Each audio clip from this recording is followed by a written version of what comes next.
Malta, a maritime nation at the heart of the Mediterranean.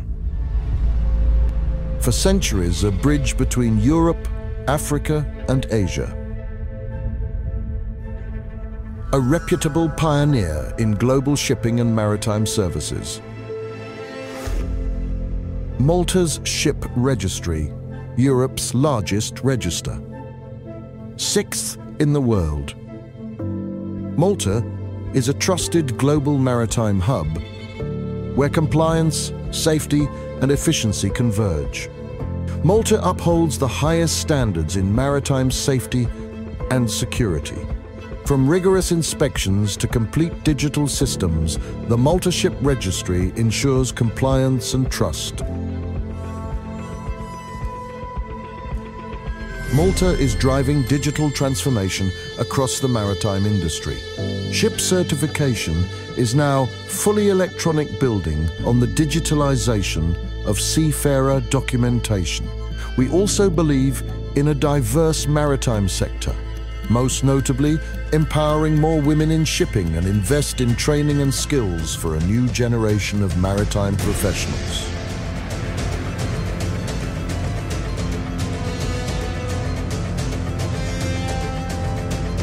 Malta's influence reaches far beyond its shores.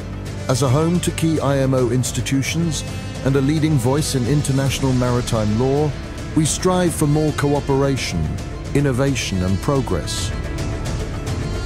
Digitally driven, environmentally committed, and ready for what's ahead. This is Malta, Europe's ship registry. Globally trusted. Sure. Hi, everybody. Welcome to another episode of Marine Legal on Yachting International Radio. Today, I have with me Dr. Lorna Mifsud Cachia, Managing Partner at Dingli Dingli Law Firm, and she will tell us a bit about herself, to introduce herself. And we will today be discussing crew contracts in yachting, especially, and the different rights and things to look out for. So thank you for being with me today, Lorna. It's my real pleasure. We're here in this beautiful Valletta location as well, with the beautiful bastions behind us. Thank you, Jessica, for this lovely opportunity. It will be my pleasure to speak to all our listeners about and to show our listeners how important it is to be on the lookout and what to be aware of, all the elements which have to go into an employment contract. So I just would like for the listeners to know a bit about yourself before we start. If you could just give us a bit of a background, Lorna, please. Well, I'm a managing partner at Dingli Dingli Law Firm. I'm head of department of the litigation advisory and advisory department, which includes also employment law, privacy law, GDPR, and litigation. And in my career, I've been a lawyer for almost 20 years now, which also shows how old I am, which it's not a state secret anyway. So, and in my career, I have had occasion to look into many relationships between employer and employees in various contractual relationships, including, of course, those on pleasure yachts and generally vessels. Yes, and so mainly what I would really like to start with is to see what the parties should look out for in the contract before engaging the employment, the crew member, before starting the employment. Are there any essential aspects that definitely need to be seen in the contract of employment? That is a very interesting question.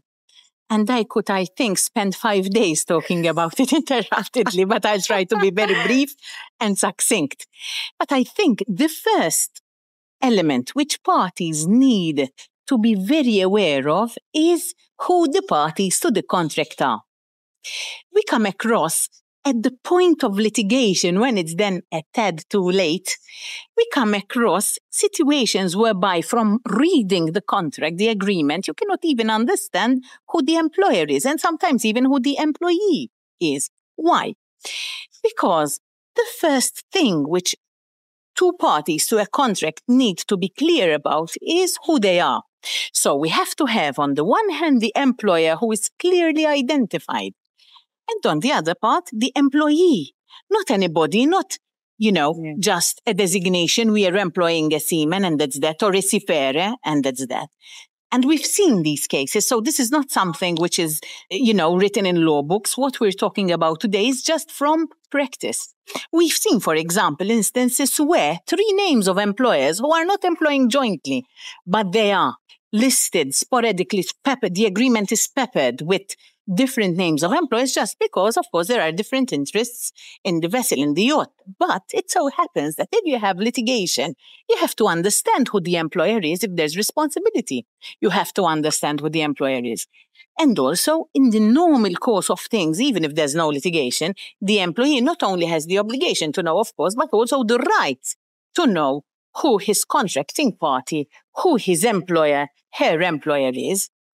And one of the things we always ask, and, it's a very delicate element of a contract, who is the employer? Because sometimes we come across a name of the vessel being the employer, or else a name of an individual, when the real employer at law would be a company. So the key question here, and I would advise all our listeners to be wary of that and be very aware of who the parties are. How do we know who the parties are? And how do we know who to mention in the agreement?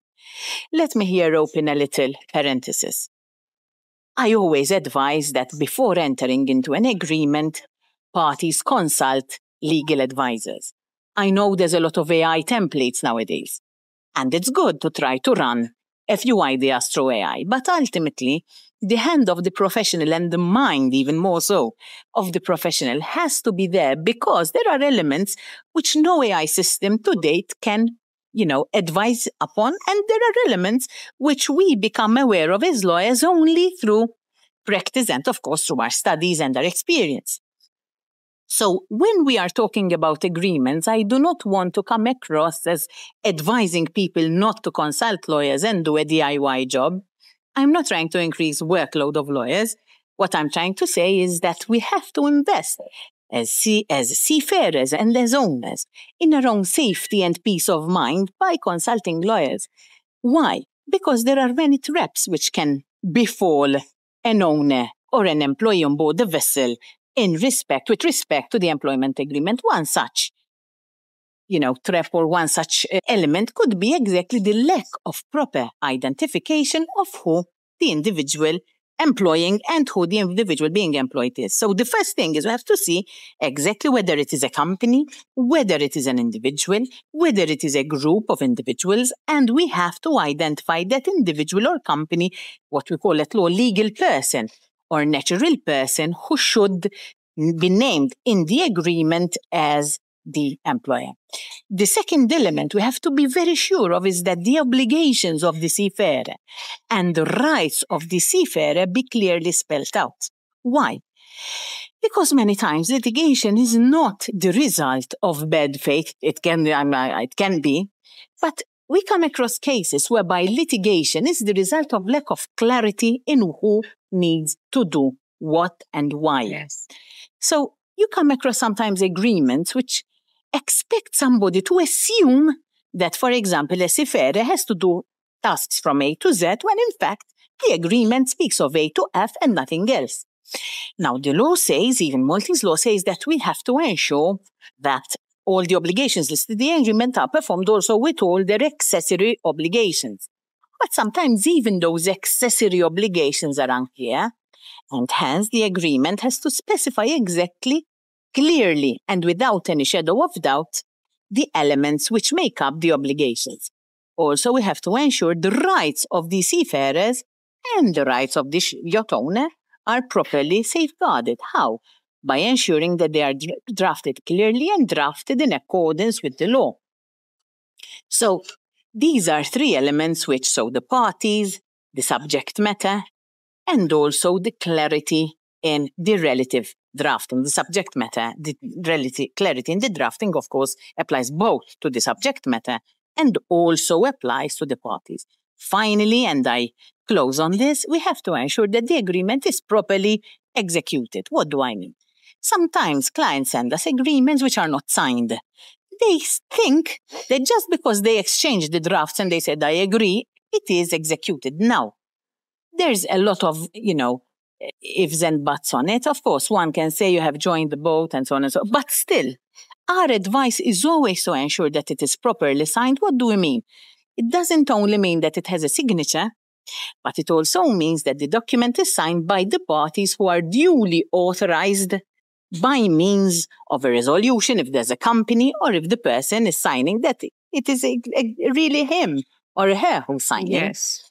And that they are duly authorized and to that sign they are duly on behalf authorized of whoever to sign. they are Precisely. acting. Yes. So this is succinctly put common to all agreements. Yes. Let me be very clear. But in the context of a seafarers agreement, it's even more important and compelling to have these elements, because we always say that in the maritime setting, everything is far more onerous because, of course, the risks are far more serious and far more may attract far higher liability than on land. So it's very important that these little tiny elements, which together make up the contract, a proper contract, not be overlooked by the persons entering into the relationship. Yes.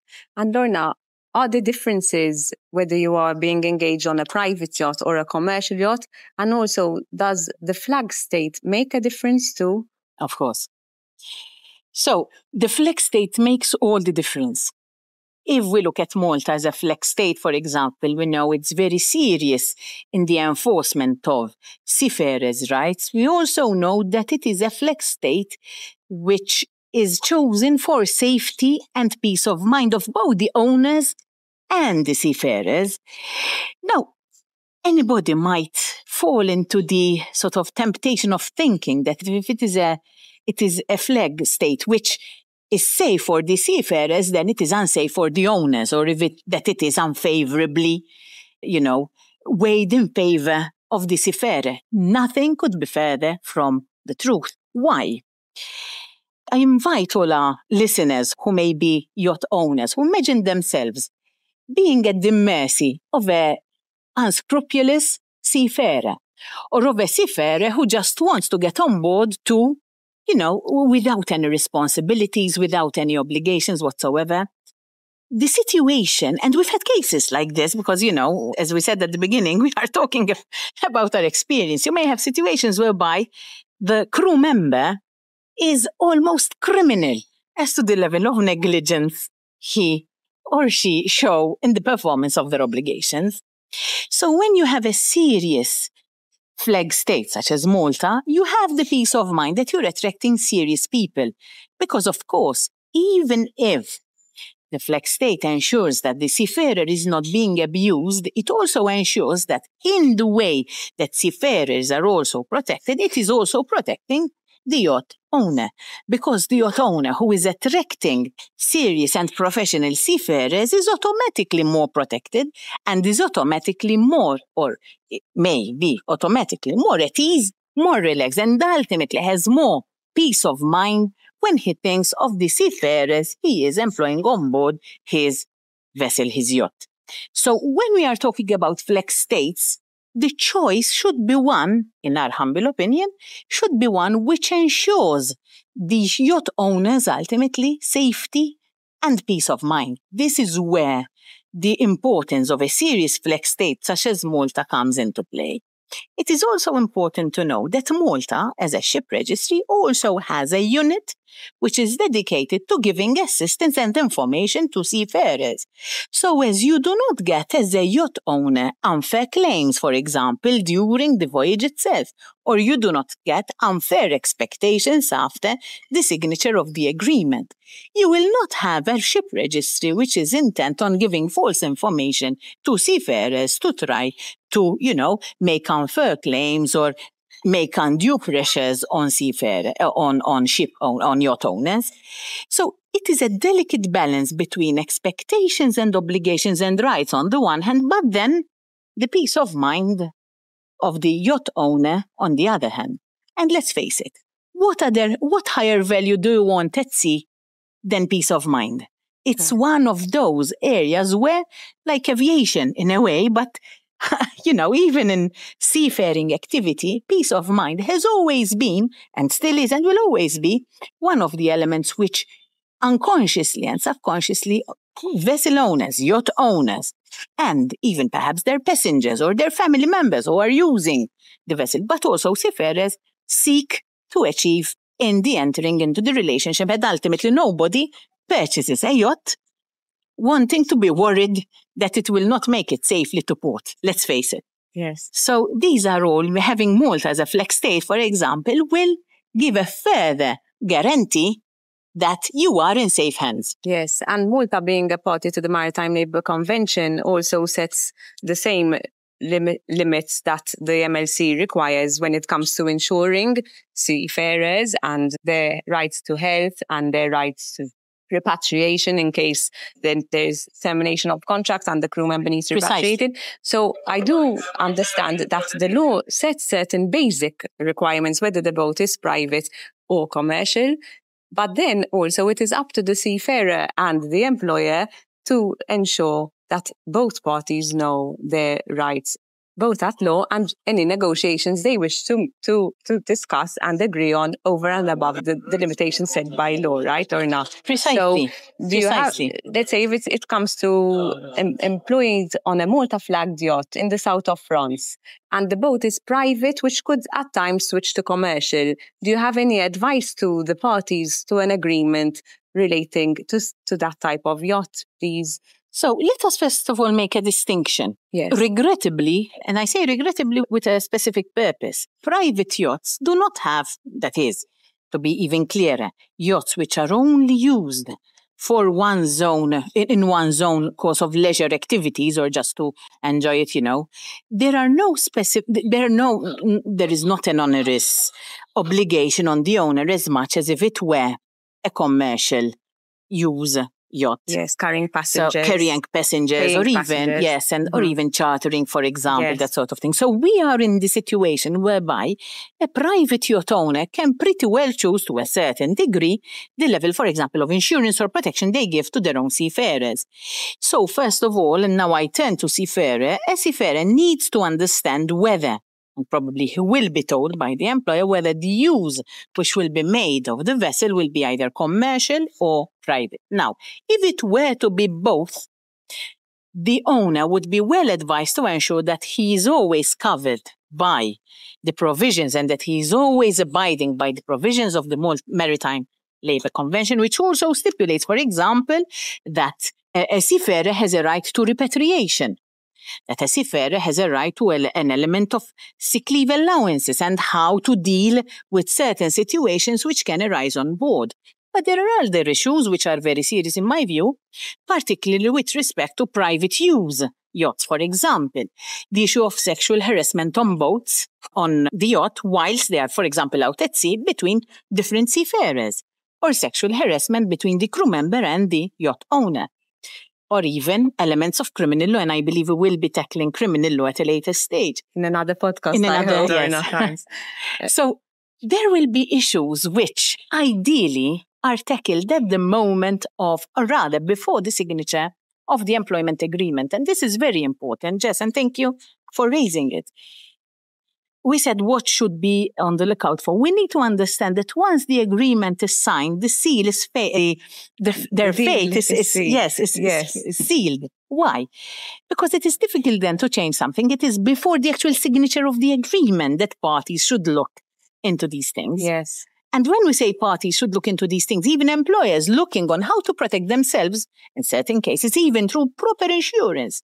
Now, of course, the hull has to be insured and there are elements which need to be insured, etc. But we need to remember that a ship owner, even though is not perhaps obliged at law under the MLC, he is still an employer.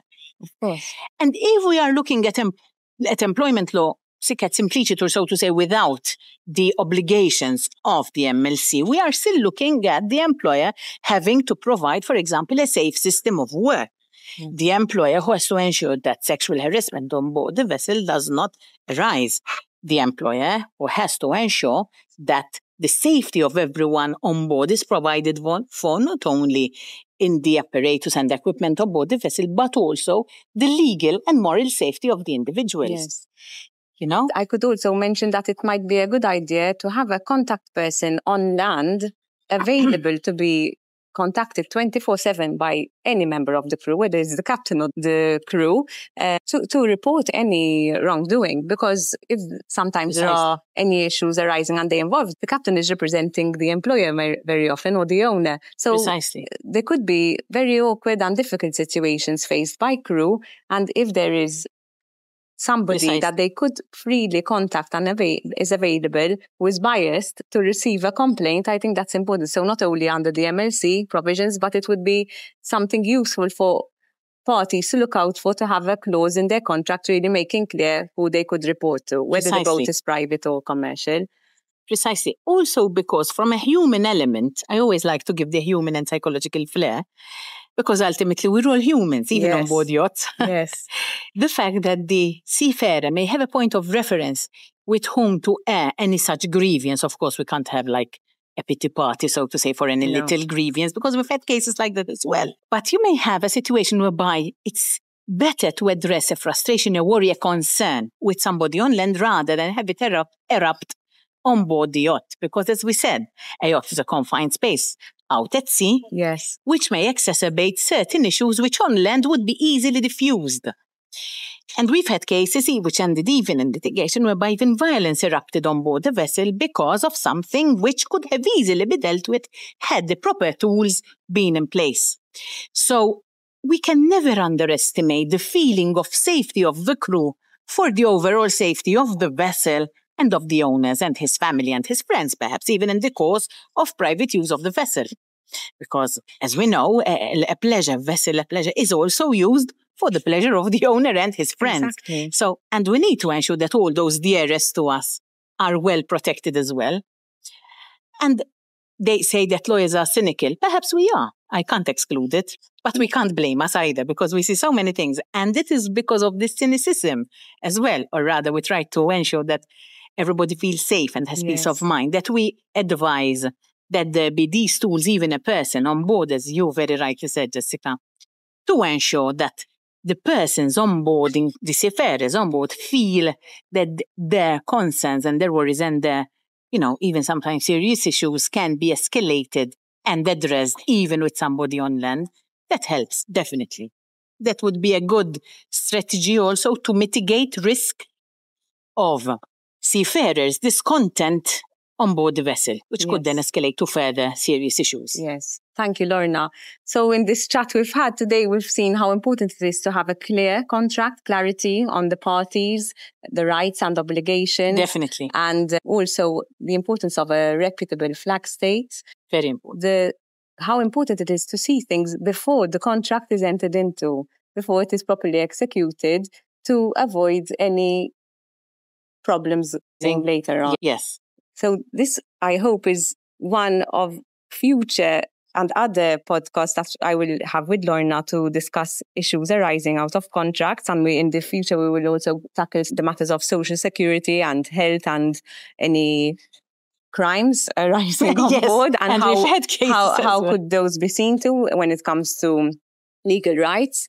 Thank you, Lorna, for your time. My real pleasure. Once again, I thank Samizu and Marina di Valletta, where we are today. Marina di Valletta is one of the Marin's quality marinas worldwide. And I also wish to thank Transport Malta and the Malta Ship Registry for supporting this podcast. Thank you for listening. Thank you very much. Thank you, Lorna.